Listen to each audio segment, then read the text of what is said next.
উপস্থিত আছেন জাতীয় নাগরিক পার্টি এনসিপির যুগ্ম সদস্য সচিব অ্যাডভোকেট হুমায়রা নূর, আছেন জাতীয় নাগরিক পার্টির সংগ্রামী আহ্বায়ক এবং জাতীয় সংসদের মাননীয় বিরোধী দলীয় চিফ হুইপ জনাব নাহিদ ইসলাম। তো আমরা আনুষ্ঠানিকভাবে শুরু করছি। আমরা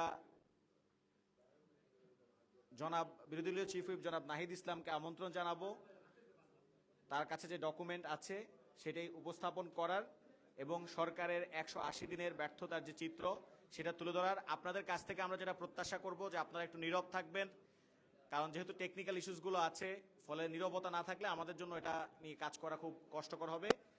যদি জনাব নাহিদ ইসলাম মনে করেন যে কখনো ফ্লোর দেওয়ার প্রয়োজন, তিনি আমাকে ফ্লোর দিলে আমি ওই ইস্যুতে নির্দিষ্ট ইস্যুতে কথা বলবো, বাদ বাকি সমগ্র প্রোগ্রামটি উনি পরিচালনা করবেন।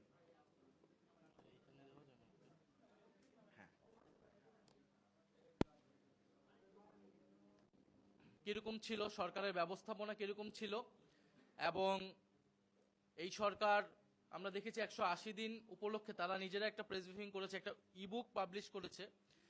তো আমরা সেখানে দেখতে পেয়েছি যে তারা যে প্রতিশ্রুতিগুলো দিয়েছিল সেই প্রতিশ্রুতিগুলোর অধিকাংশই তারা রক্ষা করতে পারেনি, এবং দেশের যে সংকটগুলো তৈরি হয়েছে সেই বিষয়ে তাদের কোনো জবাবদিহিতা নাই। উল্লেখ্য তারা নিজেদের সফলতা দাবি করছে।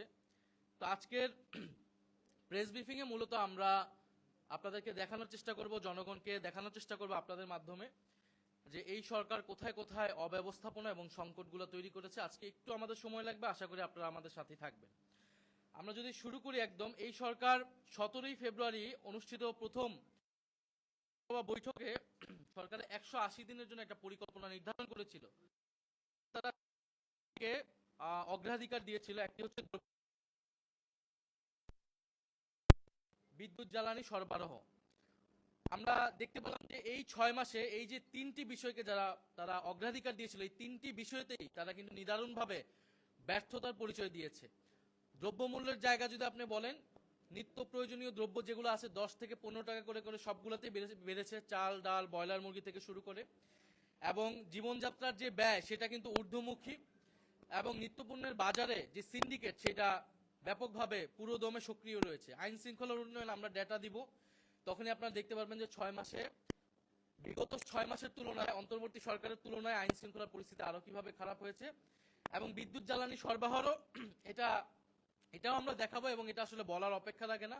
আমরা জানি না এই প্রেস ব্রিফিং চলাকালীন সময় আসলে বিদ্যুৎ থাকবে কিনা। আমরা যদি একটু সামনের দিকে আগাই, আমরা যদি প্রথমে জ্বালানি থেকে শুরু করি, আমরা যদি অর্থনৈতিক অব্যবস্থাপনা যাই, যেখানে মূলত আসতেছে জ্বালানি সংকট এবং দ্রব্যমূল্যের ঊর্ধ্বগতি। জ্বালানি তেল সংকটে আপনারা জানেন যে এই সরকার আসার পরে মার্চ এপ্রিলে পাম্পগুলোতে ভয়াবহ পেট্রোল এবং ডিজেল সংকট শুরু হয়েছিল,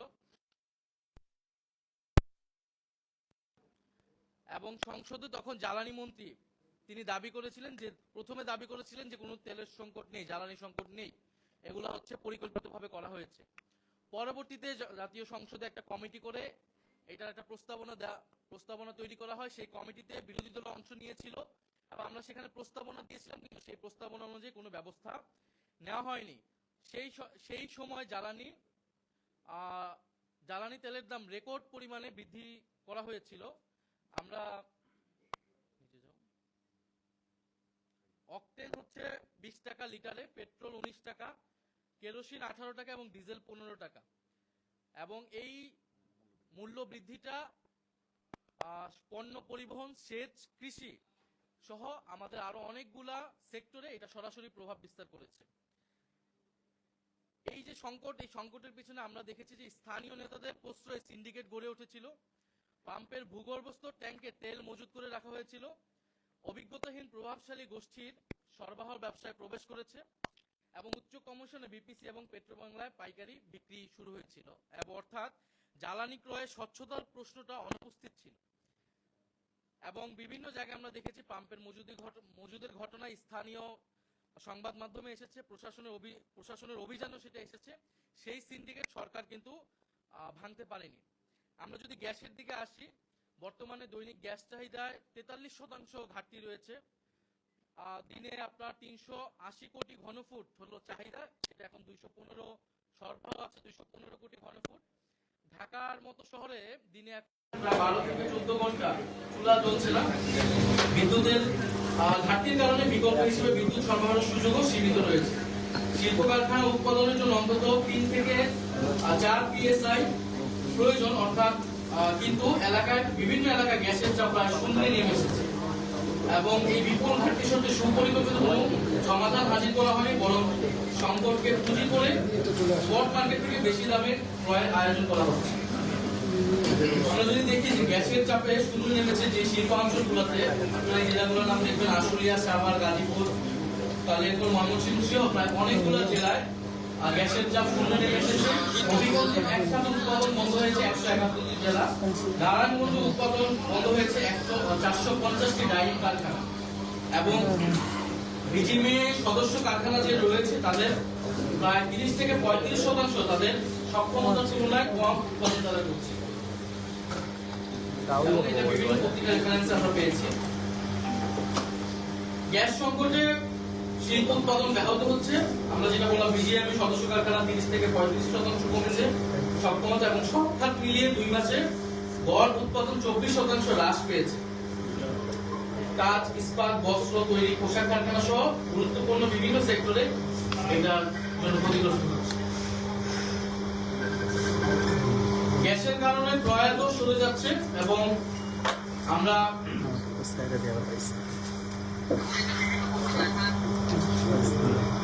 নির্ধারিত সময়ে পণ্য জাহাজীকরণ করা যাচ্ছে না এবং উৎপাদন কমে যাওয়ায় শ্রমিক ছাঁটাই করা হচ্ছে, ফলে শ্রমিকের চাকরি ঝুঁকিতে পড়ছে। আমরা বিদ্যুতের ক্ষেত্রে দেখব, এই সরকারের অঙ্গীকার ছিল নির্বাচিত হওয়ার পরে তারা বলেছিল যে ক্ষমতা গ্রহণের 3 মাসের মধ্যে কোনো বিদ্যুতের দাম বৃদ্ধি, 2 বছরের মধ্যে কোনো বিদ্যুতের দাম তারা বৃদ্ধি করবে না। কিন্তু বাস্তবে আমরা দেখলাম যে 3 মাসের মধ্যে তারা বিদ্যুতের দাম বৃদ্ধি করলো। পাইকারি পর্যায়ে 19.85% এবং গ্রাহক পর্যায়ে গড়ে 16.68%। গ্রাম এবং মফস্বলে 10 ঘন্টারও বেশি লোডশেডিং হয়েছে। বিএনপি গ্রহণের পরে বাংলাদেশের ইতিহাসে সর্বোচ্চ পর্যায়ে লোডশেডিং কিন্তু এই বর্তমান সময়ে হচ্ছে।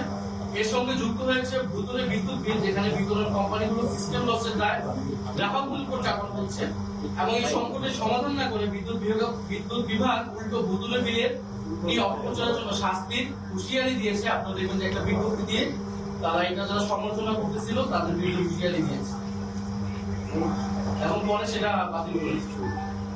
আমরা জানি আগের একটি সমস্যা আমাদের বিদ্যুতে রয়ে গিয়েছে যে ক্যাপাসিটি চার্জে জনগণের প্রায় 70,000 কোটি টাকা প্রতি আমাদেরকে অর্থের অপচয় আমাদেরকে দিতে হচ্ছে এবং এই ক্যাপাসিটি চার্জের কথা এবারে বাজেট বক্তব্যে অর্থমন্ত্রী বলেছেন, ইস্তেহারেও বিএনপি ছিল যে এটা তারা দূর করবে, কিন্তু আমরা তেমন কোনো ভূমিকা কিন্তু আমরা দেখিনি।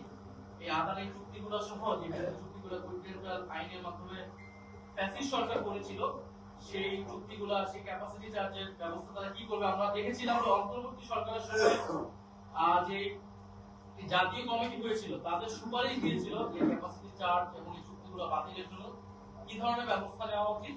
সরকার কিন্তু সেই সুপারিশগুলো মানছে না এবং নিজেও কোনো এই ধরনের কমিটি বা কোনো ধরনের ব্যবস্থা দিচ্ছে না। আমরা দেখেছি যে সরকারের একজন উপদেষ্টা, তথ্য উপদেষ্টা, প্রধানমন্ত্রী তথ্য উপদেষ্টা বলেছেন যে শুধু 15 বছরের দুঃশাসন এবং বিধ্বস্ত অবস্থার উপর দায় চাপিয়ে কি নিজেদের অক্ষমতা, অদক্ষতা এবং অব্যবস্থাপনা থাকা যাবে। অর্থাৎ আমরা দেখতে পাচ্ছি যে সরকার বিদ্যুৎ সংকটের জন্য বর্তমান সরকারের ন্যূনতম দায় নেই, বরং যে ফ্যাসিস্ট সরকার ছিল 15 বছর তাদের উপর দায় চাপাচ্ছে।